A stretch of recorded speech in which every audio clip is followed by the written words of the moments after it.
आई माता भोग लगाई।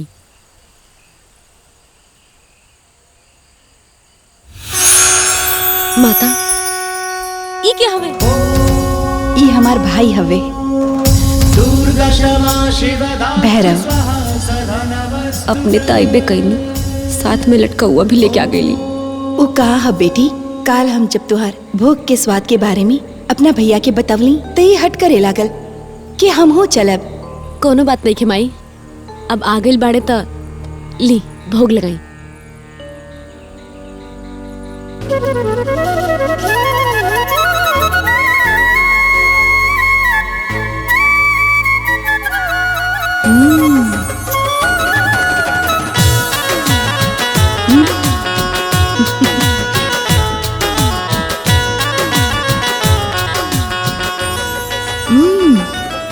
बहुत ही स्वादिष्ट है। आज भी कुल खत्म हो जाए। 4 5 6 7 8 9 10 सब खत्म हो गए।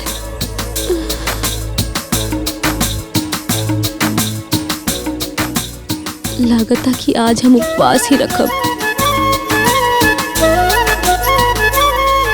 ये ले जा, अब तू लोग खा ली है। अच्छा अब हम चलता नहीं। रुकी माई, माई अगर काल केहू और भी साथ में आए वाला बाड़े तो हमरा के पहले बता दा। वो कहा ना ई सब बनावे में हमरा के टाइम लागेला, तो हम पहले से समझ जाए कितना बनावे के बा। ना बेटी, काल केहू ना आई, काल से हम अकेले ही आई। अरे कोनो बात नहीं है माई, अगर केहू लोग साथ में आए वाला बाड़े तो में कौन बात हो गई माई। हम 1 किलो आटा के पूरी और बना दे, एमे कौन हमार जानगर घिसा जाई। अच्छा अब हम चलता नहीं।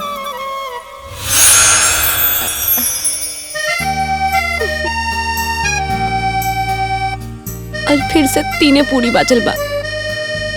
कोनो बात नहीं है। जय माता दी। बिटिया, तोहरा ही 9 दिन की सेवा से हम बहुत प्रसन्न बानी। हम तोहरा के कुछ वरदान देवे के चाहता नहीं। मांग बेटी, का चाहिए? अब तो से का मांगी, तू तो खुद घूम घूम के खात हो। तू कुछ असमंजस में लागत आड़ू बिटिया। का भइल? हम ऐसे कैसे मान ली कि हम जो भी मांगे रउआ हमके दे दे? पहले हमरा और परीक्षा ले। ठीक बा। अच्छा तो बतावा, सब केहू चल गई और बुढ़वा लटक गई, बुझता जानी? बिटिया, ये कोनो गांव के बुझावल हमसे का पूछे ताड़ू? हमसे पूछे के हद तब वेद पूछ, काव्य पूछ, पुराण पूछ। ना ना ना, बात के मत घुमावा। फंस गेलू तो बात घुमावा ताड़ू। चला जल्दी बतावा का भाई। ताला। लगा था कि रउआ भी दादी नानी के किस्सा कहानी सुनने बाड़ी। अच्छा एगो और पूछता नहीं, अगर एकर जवाब दे दे तब हम माने। दौड़ल दौड़ल जात रही, सास बोले रुका। कांटा। अब बस हो गई तुम्हारी परीक्षा? ना, ई तब बस बुझौलिया रहे। कठिन परीक्षा था अब शुरू हुई। बतावा कितना उंगली बा? 2 4 1 3 5। ना, ई तो 6 बा।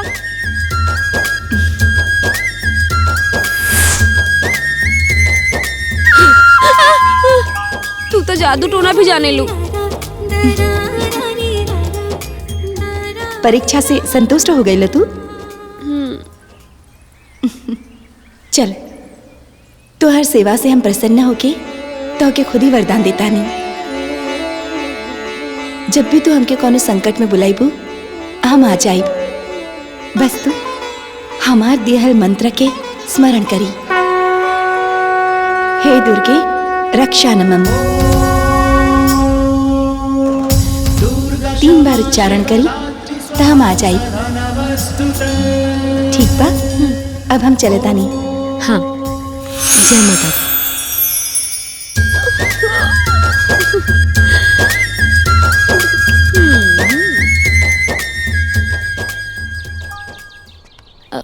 हटा। करण, ई फोन में का देखा था? वो एगो OTT ऐप आइल बा दंगल प्ले। वही पे हम अघोरी पिक्चर देखत रहनी है रमा प्रसाद प्रोडक्शन के। अच्छा। तरा मालूम बा आज तक अघोरी पे कोनो पिक्चर नहीं बनल। बहुत ही बेहतरीन पिक्चर बाई। तो काम करा, तू अपना मोबाइल में गूगल प्ले स्टोर पे जाके ये दंगल ऐप के डाउनलोड करा।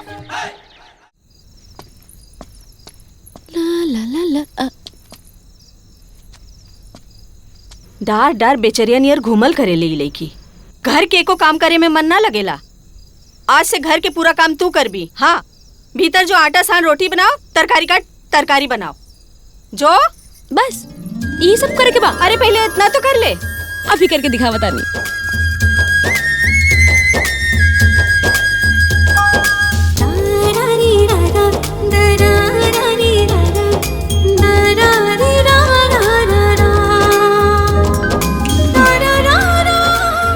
हे दुर्गे रक्षाणी मम। दुर्गा क्षमा शिवधात्री स्वाहा सदा नमस्तुते।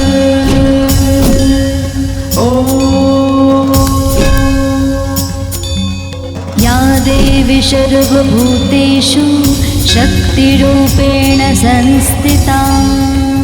सब काम हो गई। तो आगे वरदान देके हम फंस गई नी। हमरा से एक तो घर के काम करवावा। हमरा के इस संसार में और भी बहुत काम बा। अब हम जाएं? गलती से भी खाए खातिर मत पूछिया गीता, न तो आज भी कुल सफा चट कर दी है। न न न न। का सोचे ताड़ू? अब हम जाएं?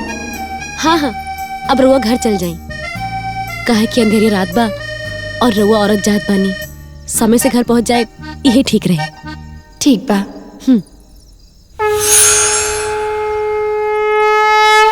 चला, सब काम हो गई।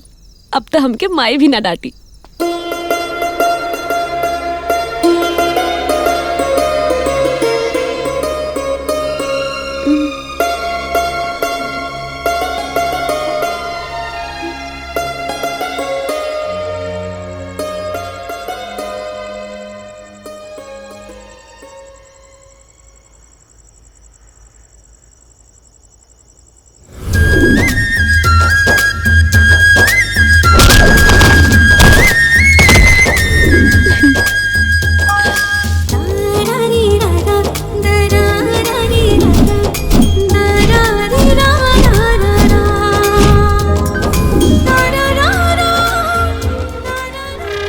ये देखिए ठाकुर साहब, माता की चौकी के जगह के पास से एयरपोर्ट जाए खातिर हाईवे पास हो गई बा।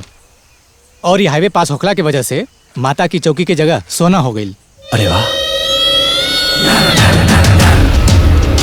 अरे वाह लेखपाल साहब, ये तो बहुत धनवान खबर सुनवला। हाँ। हम एक काम करता नहीं, माता की चौकी की वो जमीन हम ले लेता नहीं और माता की चौकी खातिर अपन पीछे वाला जमीन दे देता नहीं। जी ठीक बा। अब माता के कहाँ फर्क पड़ेला। हाँ, माता के तो जमीन चाहिए, सोना उगले वाले जमीन ना। हाँ, जी। क्या बात तो सही कहता नहीं भैया, लेकिन भगतवा मानी रोज सवेरे सवेरे उठ के पानी ना ईमानदारी के जड़ी बूटी पिएला।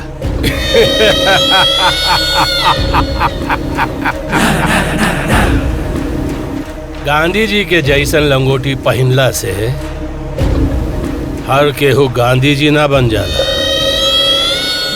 नोट के खातिर गरीब इंसान के ईमान बिके में देर न लगे। अब हमरा के देर ना करे के चाहिए। पहली फुर्सत में भगतवा से मिलल जाई। जय माता दी मैया।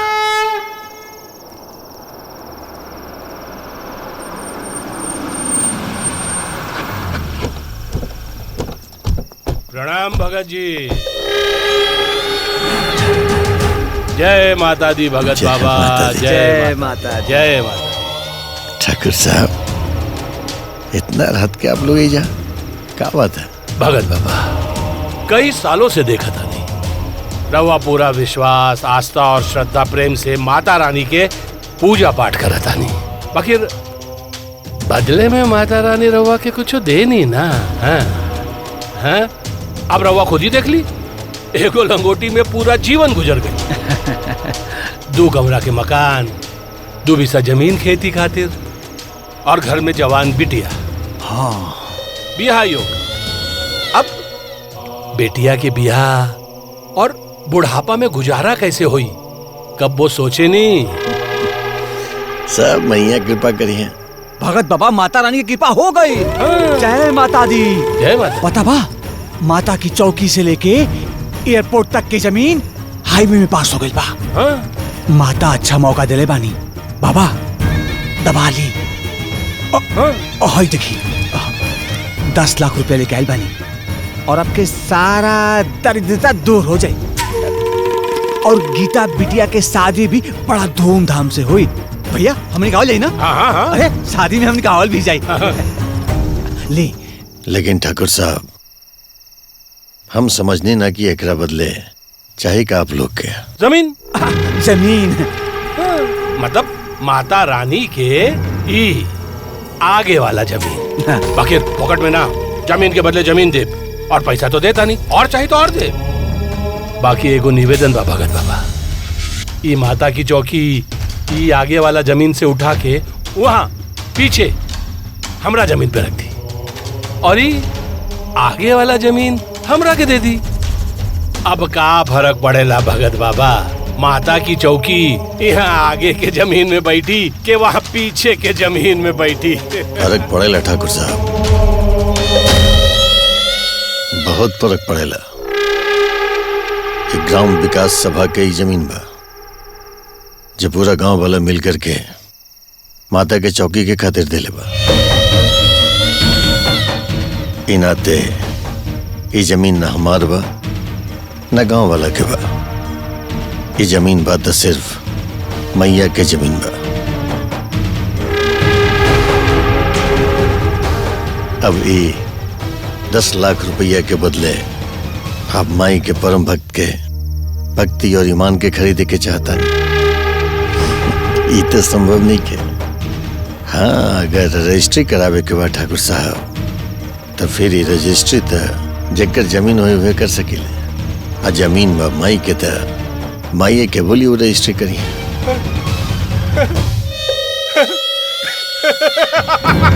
भगत बाबा महान बा, भगत बाबा महान बा, महान। प्रणाम भगत बाबा, प्रणाम। क्षमा करी भगत बाबा, हम तो बस रहुआ के ई महान के परीक्षा लेते रही, और भगत बाबा ई परीक्षा में अव्वल दर्जा में पास हो गई नहीं, अव्वल दर्जा में। महान गई नहीं भगत बाबा, महान गई नहीं। रहुआ के भक्ति अटल बा, अटल। अब हम एक बात अच्छे से समझ गई नहीं कि जैसे पानी के न केहू काट सकेला, हवा के न केहू बांध सकेला, ठीक वैसे भगत बाबा के केहू ना खरीद सकेला। बोलो भगत बाबा की जय। चल बोल, भगत बाबा की जय, भगत बाबा की जय। जय माता दी, भगत बाबा की जय, भगत बाबा की जय, भगत बाबा की जय।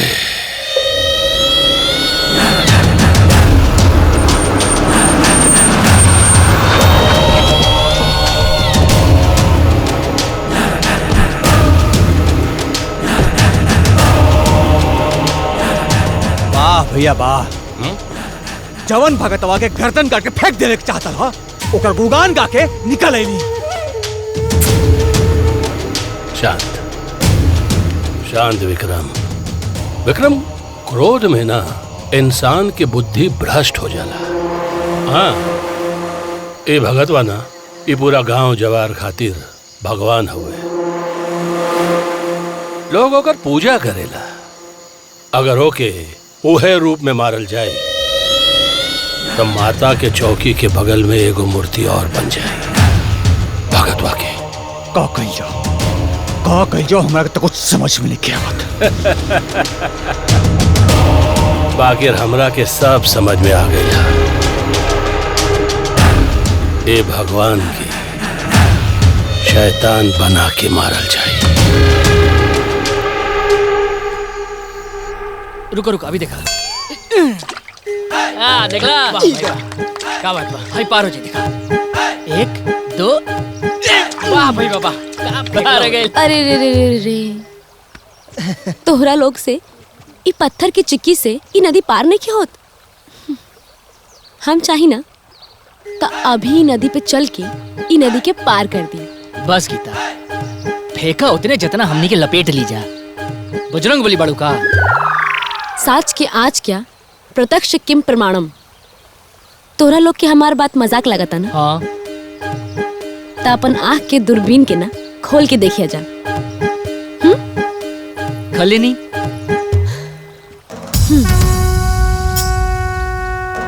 आवा आवा। मंत्र तो पढ़बे ना कहीं। का करे क्या भइल ना कर भी पारा। अब देखा एगो और मौका दे दा। जा जा दे देनी मौका। जा दे देनी जा जा, जा। हे दुर्गे रक्षाणी मां। दुर्गा क्षमा शिवा धात्री स्वाहा सदा नमस्तुते।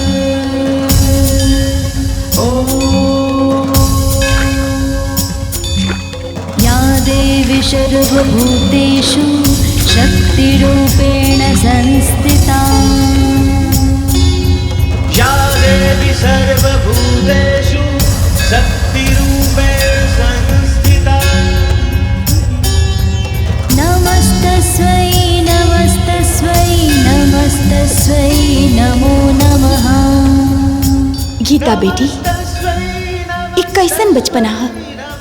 हमरा पास संसार में कितना काम है, कितना लोग के दुख सुने के है, कितना लोग के संकट निवारे के है, और तू घर के काम करवाओ ताड़ू हमसे। देखा बेटी हम तो से कहले रहनी जब कोनो संकट में पड़बू तभी वो मंत्र पढ़िया हमारा आवाहन करिया। हमके लागता तू अभी वरदान की योग्य नहीं खू। तोहरा भीतर बहुत बचपना बा। ऐसे हम तोहसे आपन देहल वरदान वापस लेतानी। और तोहसे का गलती भइल बा ई तो क्या हमने समझाई बा। समय समझाई।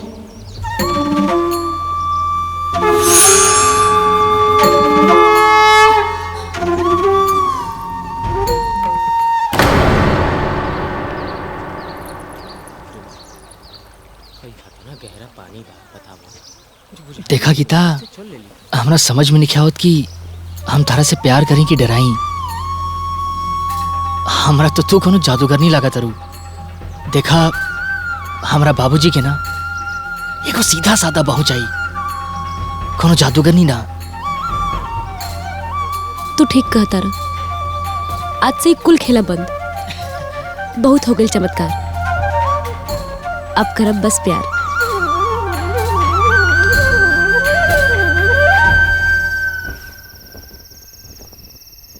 जय मैया।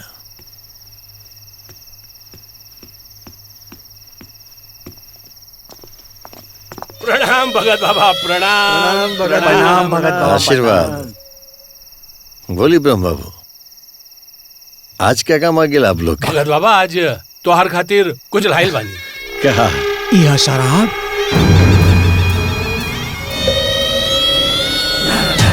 और यह कबाब। ब्रह्म बाबू मालूम है कहीं माता के मंदिर है। अरे ये आप शराब के बोतल और मांस मंदिर लेके आ गई। गुस्सा काहे होता नहीं भगत बाबा। मंदिर के भीतरे न सही मंदिर के बाहर भी खा लियल जाए। ब्रह्म बाबू हम मांस मंदिर के सेवन न करी ले। और आप लोग भी याद रखिए ये मंदिर परिसर में आप लोग के भी हम ये मांस मंदिर के सेवन न कर रहे थे बस। अरे ऐसे कैसे भगत जी, ना आप खाए और ना खाए दे। चलिए चलिए आई बाबू समझाइए समझाइए। चल।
ए कटारी, जी ठाकुर साहब।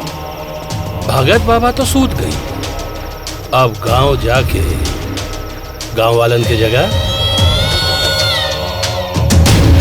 जी।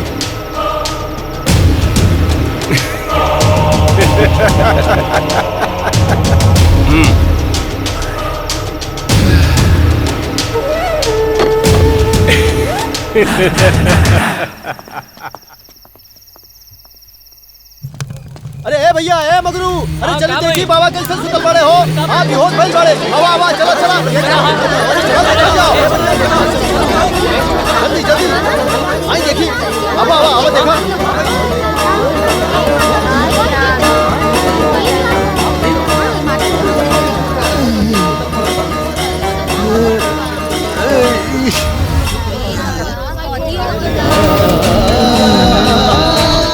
भगत बाबा, ये हो तुम्हारा असली रूप। सब सोने बैल बा धोखा बैल बा अपना साथ। ठाकुर प्रभु जी तुम्हारा साथ धोखा करे सी। माता की चौकी की जमीन हासिल करे खातिर भैया। देखला भाई लोग, मांस मदिरा का सेवन करके ठाकुर साहब पे इल्जाम लगावा था। इल्जाम नहीं के, इस रात पर तू भी पापिल शामिल बड़ी में।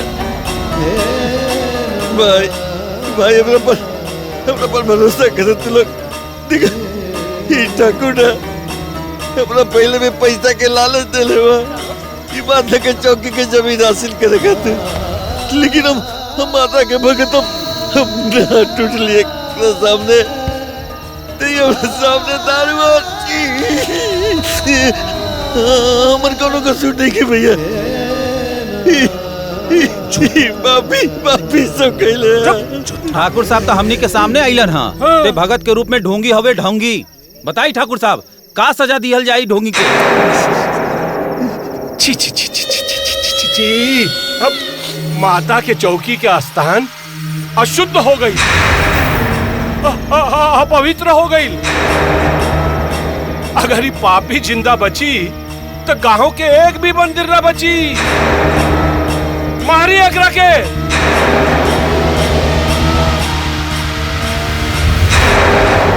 कहा है कि पापी के हत्या ना वध होला, वध। मारी मारी, मारी, मारी, मारी,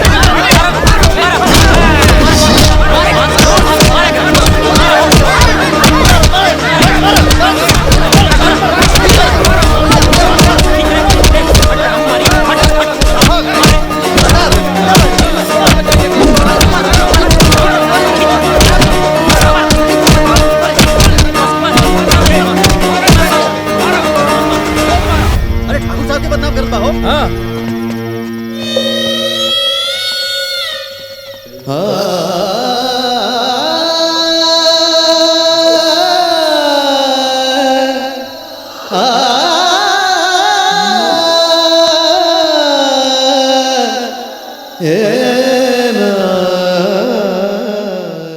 आपन पसंदीदा फिल्म देखे खातिर डाउनलोड करी दंगल प्ले ऐप।